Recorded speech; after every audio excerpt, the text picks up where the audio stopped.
सो hi everyone. आज से अपन tree start कर रहे हैं। सो बेसिकली ट्री स्टार्ट करने से पहले कुछ प्रीरिक्विजिट्स होते हैं जो आई थिंक आपको आते होंगे, जैसे कि लिंक लिस्ट होता है और लिंक लिस्ट में डब्ल्यू लिंक लिस्ट होना मस्ट होता है।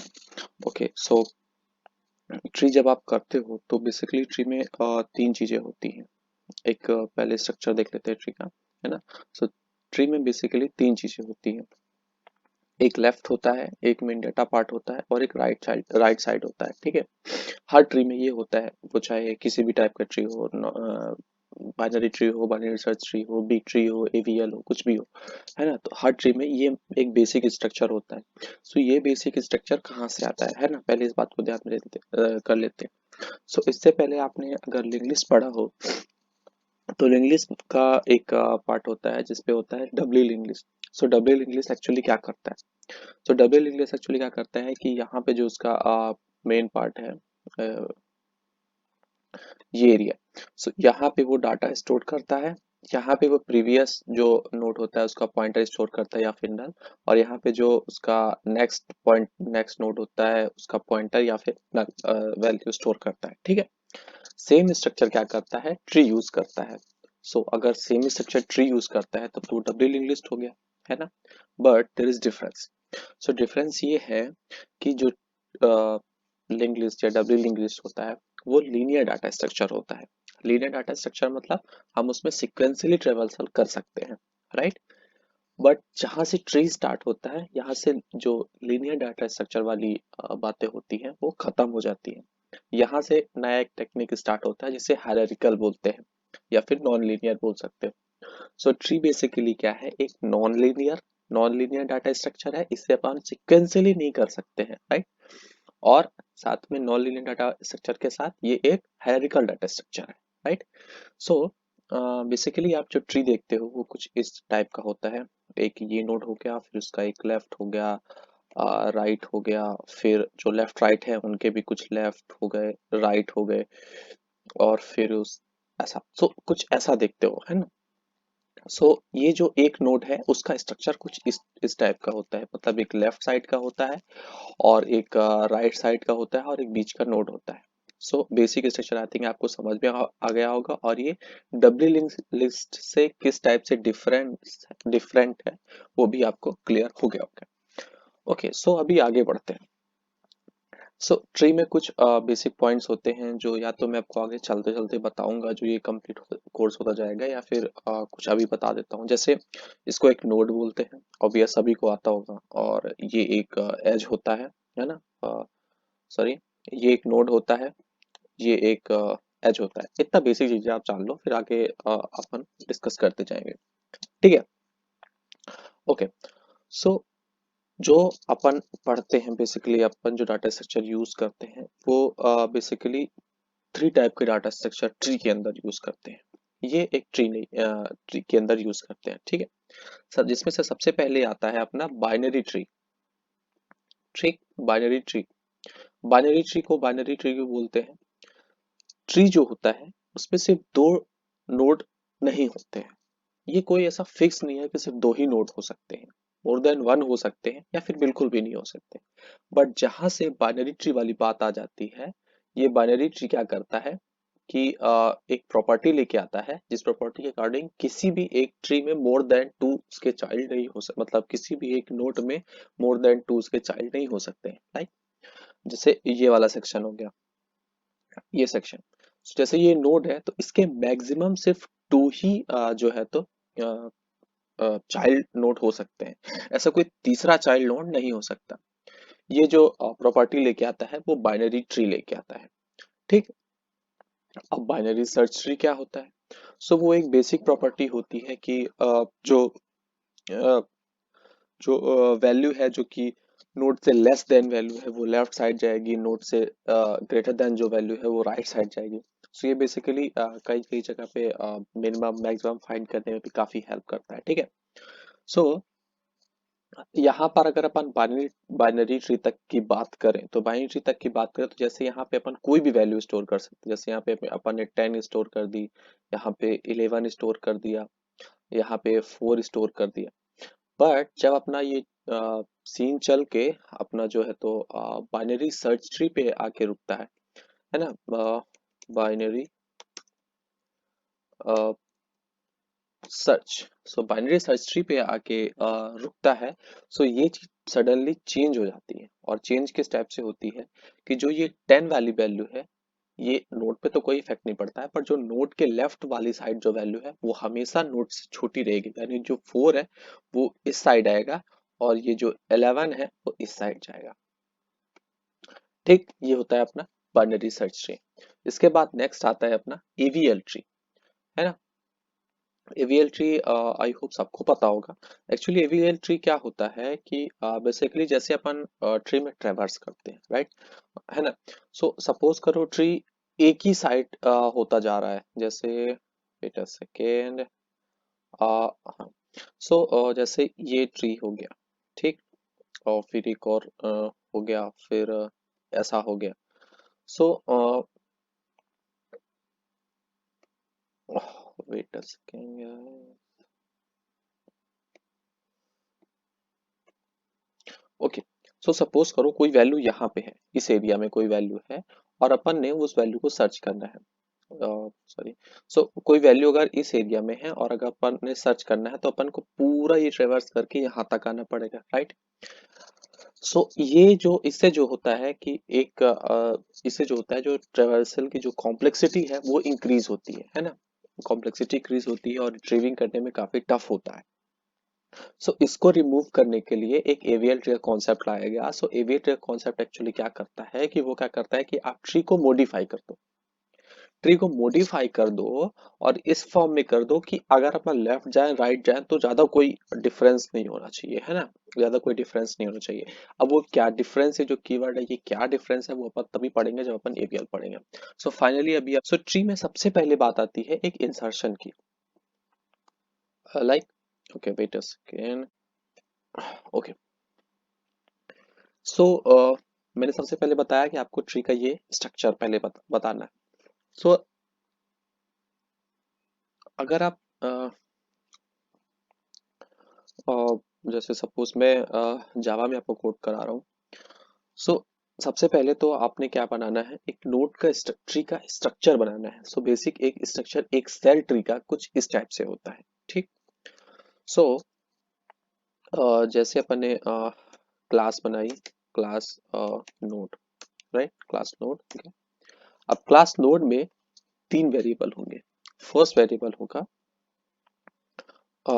नोड टाइप का लेफ्ट वैल्यू।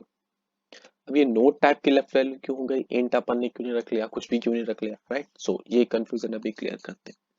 एक्चुअली क्या करता है, एक्चुअली क्या क्या होता है कि ये जो पर्टिकुलर लेफ्ट साइड है, ये जो पर्टिकुलर लेफ्ट साइड है, ये वाली, ये बेसिकली, ये वाली साइड, ये बेसिकली पूरे एक ट्री को होल्ड करके रखती है, ठीक। इस पे जो वैल्यू होती है वो एक पूरे ट्री की, मतलब इसके जो लेफ्ट साइड में जो पूरा सब ट्री बनेगा, है ना, उसे सब ट्री बोलते हैं।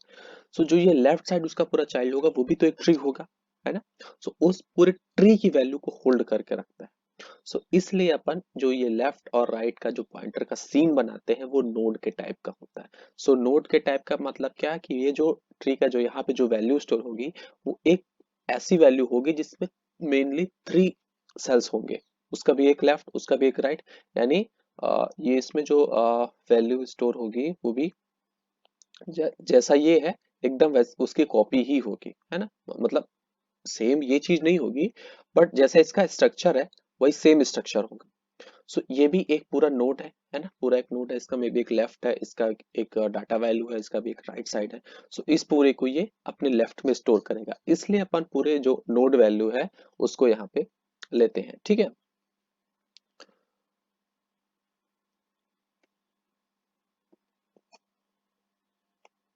ओके, सो नोड के बाद नेक्स्ट वैल्यू आती है, अपन क्या लेंगे, इंटीजर, और जो वो है वैल्यू अपना वैल्यू। अब यहाँ पे इंटीजर क्यों लिया, नोट क्यों नहीं लिया, क्योंकि सिंपल वैल्यू है ना, सिंपल अपन वैल्यू इंटीजर वैल्यू स्टोर कर रहे हैं तो इंटीजर ले रहे हैं, ठीक है। थर्ड अपना आता है नोड और राइट वैल्यू, ठीक। सो ये जो राइट साल, जैसे अपन ने लेफ्ट सीन को देखा कि ऐसा लेफ्ट सीन क्यों अपन उसको नोट पे ही लेते हैं, इंटीजर वैल्यू क्यों नहीं लेते, लॉन्ग क्यों नहीं लेते, सो नोट इसलिए लेते हैं इस, और सेम वैल्यू है अपना राइट इसलिए लेते हैं, ठीक है। ओके, नाउ अब अपन आते हैं कि इसको फिल कैसे करेंगे। तो सो आप कोई मेथड बना सकते हो पर्टिकुलर फिल करने के लिए, यानी मतलब जैसे कोई नोड आया तो उसको ऐड करने के लिए आप कोई पर्टिकुलर मेथड बना सकते हो, या मोस्ट ऑफ द पीपल क्या करते हैं, कंस्ट्रक्टर बनाते हैं। सो अपन भी एक कंस्ट्रक्टर बनाते हैं नोड टाइप का, और कंस्ट्रक्टर में वैल्यू पास कर देते हैं int data and. So initially जब कोई नोड बनता है, इनिशियली जब कोई स्ट्रक्चर बनता है, जैसे अपन इसका एक ऑब्जेक्ट अपनी मेन क्लास में बनाएंगे, सो सबसे पहले एक ऐसा स्ट्रक्चर बन जाएगा, और वो गार्बेज वैल्यू के साथ बनता है। मैंने मतलब कुछ भी वैल्यू हो सकती है ना।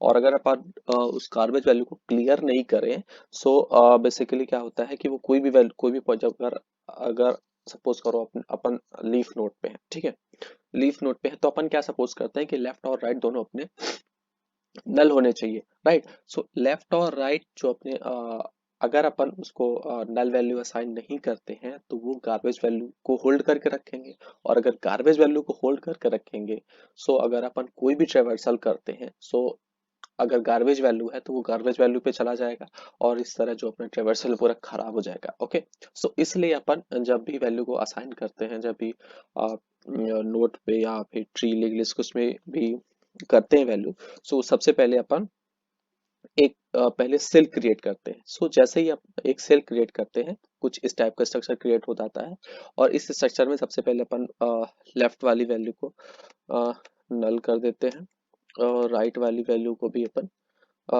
नल कर देते हैं, और जो वैल्यू है उसमें अपन अपने डाटा को पेस्ट कर देते हैं। सो बेसिकली जैसे ही अपन ये वाला सीन पूरा क्रिएट करते हैं, और सपोज करो यहाँ पे अपनी एक क्लास है, सो क्लास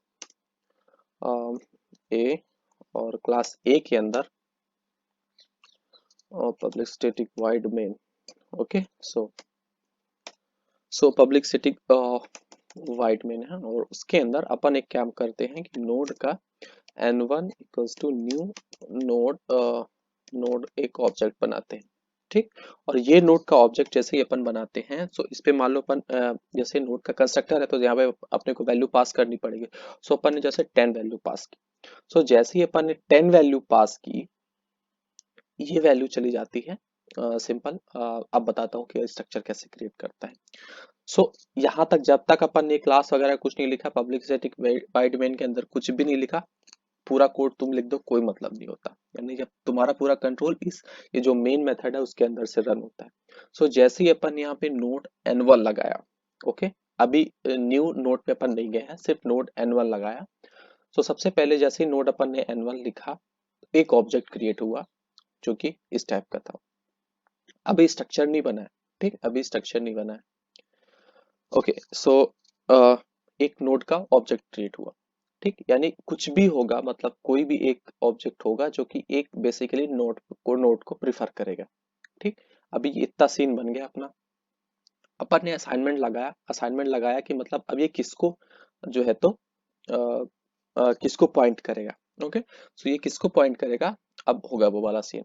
सो अपन ने क्या किया कि एक न्यू बनाया, मतलब एक नया ऑब्जेक्ट और नोड टाइप का। सो ये नोड क्लास, अब ये वाली क्लास का जो स्ट्रक्चर है उसको ये कॉल करेगा।